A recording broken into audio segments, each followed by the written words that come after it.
Utah County Council of Governments, October 5th. First, we'll have the public comment. Do we have any public comment tonight on agenda items? Okay, seeing none, we'll go to number 3, which is approve the minutes from the August 3rd meeting. I will make that motion. Okay, we have a motion. We get a second? I'll second it. Have a second. Any discussion? Move it along. Okay, all in favor? Aye. Any opposed? Okay, carries. Thank you. Number 4 is revised winter response task force nominations. Jessica and Isaac are going to address this one. So. Isaac Paxton, again, Deputy Mayor. This one is my fault. I had a conversation with Mayor Packard from Springville, in which he had said he would, be interested, willing to serve on the task force. But he wasn't able to be at our last meeting, and so I said, "Oh, we can make sure that gets taken care of." Well, all of a sudden, they're listing cities and not mayors, and I, in haste, went up to Mayor Caruso and said, "Remember, put Mapleton on there." And since then, I've had to repent and write on the chalkboard over and over again. Mayor Packard is the mayor of Springville. Mayor Dallas Hicks is the mayor of Mapleton. But I've done that, and I've talked with both of them. I apologized to Mayor Hicks. I apologized to Mayor Packard, and both of them were as gracious as could be. Mayor Hicks assured me he was not looking to hold that seat. He had not been interested in that. So my apologies for this. That's the whole reason we're having to do this. It was intended to be, I should have said Springville, and I said Mapleton, and I apologize. So I think the suggestion is that we correct my error by making sure that Mayor Packard, Springville, I did it again. He's going back on the chalkboard. I'm going to do 200 more on the chalkboard so we can get Springville on there instead of Mapleton. Isaac, am I Goshen or Genola? Goshen. All right. It's on your name tag, Steve. Oh, correct. Oh, I couldn't see it. That was a good test. Did you want to say anything? Okay, Jessica, please. I didn't have anything to add about that roster, but I did just want to remind this body that task force will need to plan on convening, and because you all have very busy schedules, we are going to be organizing you for a January task force meeting. You have some non-voting members that need invitation as well, so we just want to keep that on your minds. And then secondly, MAG will be organizing a homelessness learning session, and we'll bring in the state homelessness coordinator, Wayne Hauser, and Heather Hogue from the Continuum Care to host a learning session with everyone on the task force to get us prepped for that work. So that's all I had. Do you have the proposed motion or no? I mean, it's not that difficult. Okay. So we're just looking for a motion to add Mayor Packard to the Winter Response Task Force and remove Mayor Hicks from the task force. Do I have a motion as outlined? So moved. Seconded. Are those two? Okay. Oh, we need to vote, don't we? There we go. Any discussion on that? Okay, those in favor? Say aye. Aye. Any opposed? Okay, thank you. We got it, but that looks good. All right. Man, we're going that fast tonight. Fine, I live clear out in Goshen, come on. Okay, number 5, city festival rodeo tickets, issues and potential solutions. Yeah. Commissioner. It's fast until we start talking about rodeo tickets. Scalpers. That's exactly what we're going to talk about. I didn't get it. So my favorite summer pastime is attending all of your rodeos. And that wasn't a joke, it really is my favorite summer pastime is attending all of your rodeos. But I noticed a common theme as I went to those rodeos, and that was that scalpers are buying all of the tickets, and then the tickets that families used to be able to attend rodeos at an affordable price, the families can't attend, and then you have a whole bunch of empty seats because they're on sale online for $120 a seat, and the families can no longer afford them, and a lot of those tickets don't sell.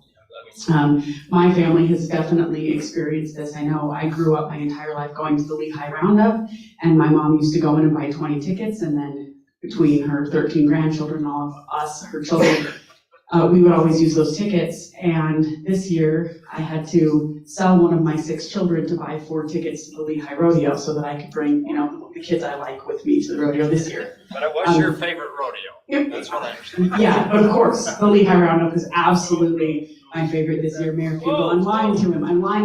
Wait a minute. Well, you know what? See, now you're getting me in trouble, Mayor. I wasn't supposed to say anything, so ignore that. I do have to say though, I did see a team ropers rope in Pleasant Grove in 3.8 seconds. I saw a steer wrestler wrestle in Pleasant Grove in 3.6 seconds, both qualified times that they didn't break the barrier, and we saw a 92 bull ride in Spanish Fork. So we're talking world-class rodeo here, and our poor locals can't afford to go. So I actually reached out to one of my friends, John Cheney. He's here to talk to. He's a local here, lives out on the West Mountain, and he's got a company that is looking at being a challenger to Ticketmaster, and they're looking for some pilot programs that they could use that would stop scalpers. So I was talking to him about our problem, and he was like, hey, I could talk a little bit about, one thing, he wants to help understand a little bit better what you're facing so that he can build a solution that could fix it. And he'll be looking for a couple of cities that can maybe help pilot that program that would prevent the scalping and the reselling, utilizing some electronic methods, which I don't think we really need to understand how, just the what. So John, if you want to take just a few minutes, maybe talk about it, and then they can tell you a little bit what they're facing. Well, I like Fiesta Days. Thank you, Amelia. Just being down there. And I'm new to West Mountain. I'm actually from Texas originally, so those are the rodeos that I'm used to going to in Houston. And they're a lot bigger, at least there, at the Astrodome, but I really do love them here. And my wife has picked up barrel racing. She's competed in a few events already, and she's down to, I think, 17 seconds now on her barrel racing. So she's happy, but I'm a big fan of the rodeos. And so a few years ago was my wife and my 10th anniversary, and my wife loves Andrea Bocelli. Any Bocelli fans in here? Yeah, he's amazing, and one of the best in the world, of course. And so I looked around, wanted to surprise her with some tickets, and jumped online, saw the kind of next best one for us to go to was going to be in Phoenix. My wife's from Mesa, so I said, that's easy, we'll zip down, say hi to her parents, and then go to a concert. So I jumped on and wanted to buy some nicer tickets, so kind of towards the front, and about $800. And I said, okay, this is a 10-year anniversary. I can put out a little bit of money for this. And so $1,600 is all right. Get to the checkout, and it was $2,300, right? They had added about 40% fees to that, and that's a very standard experience. I bet many of you have had experiences with that on places like Ticketmaster or SeatGeek or StubHub, or any of these kind of major secondary marketplaces. And then I'm sure you've also experienced the kind of peer-to-peer scalpers, that you'll find on KSL. And so I set out to start building some pretty cool technology a while ago. We've worked with, I know Amelia said, pilot type stage, but we've worked with BYU, and we're about to switch UVU's system over. We're working with Sundance and other major resorts and big places that can handle pretty complex ticketing. But the bottom line is, as Amelia said, I really would love to hear from you some of the problems. She called me and said, I have a bunch of mayors and people calling me saying that their citizens are complaining about this. Can you help? And the reality is we can. Technology is more than capable of doing this. We built out some pretty neat systems, and we actually modeled it after some Web3 concepts, but we didn't use the blockchain to do it. We could, but that's expensive and really actually quite inefficient right now. A couple things I liked about Web3 concepts is really helping make sure that money goes to the right person. I'm an artist as well. I'm a pianist, and I compose and I do concerts. Come to my Christmas concert on December 12th. But I don't make a lot of money from it. I add a lot of value. Last year, I have, you can look me up on Spotify or whatever, look at my Christmas music, and if you like Christmas, I like Christmas. I already have a Christmas tree up next to my piano. I'm practicing for my Christmas concert, so don't judge me before Halloween. I get it. But I saw on Spotify that my music had been listened to over 276,000 times last Christmas season, and that was awesome. Guess how much money I made? Any guesses? Anybody know? $45. Pretty close. About $76, right? So I provided value, theoretically, to, I don't know if it was 276,000 people, but a lot of people in their homes, and I made $76 for it. And so there's a lot of things about the Web3 kind of movement, I guess you would say, that is about getting money into the right places, right? If you're the one performing, you should get the benefit of that. For example, a secondary sale should have a royalty that goes back to the original seller, right? If I'm a rodeo, for example, and I sell a ticket for $20 and then someone else resells it for $100, well, I should at least get a piece of that, right? If Taylor Swift sells a ticket for $800 and someone wants to resell it for $15,000, okay, she can demand those prices, but Taylor Swift should get a little piece of that secondary sale or third or fourth or fifth sale. Now, to combat the problems that Amelia is talking about, where we say the rodeo is supposed to be almost a public service, right? I mean, it's supposed to be something that families can come to, and you want to protect them. I have 4 kids, and I don't want to pay $175 a ticket or even $60 a ticket, right? That gets expensive really fast.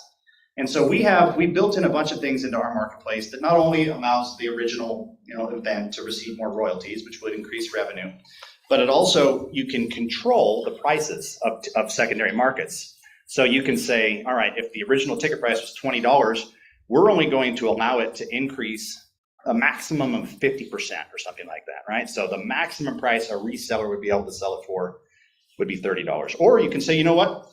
We just want to completely stop it, and you can only resell it for $20, right? That's it, right? Maybe $22, $23 to handle some fees in there and credit card processing. But bottom line is, there are absolutely ways to stop this. We have built them. We're doing ticketing for a lot of really great places. We're a local company here in Utah, all Utah based, and we'd love to help.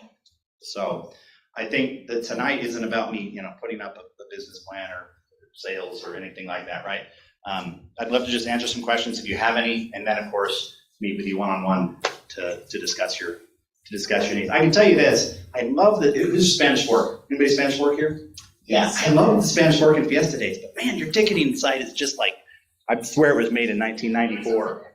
It was made a long time ago. It was made for the Rage Against the Machine concert. Maybe it was it? That's awesome. It was there. You know what? It works and sells a ticket, right?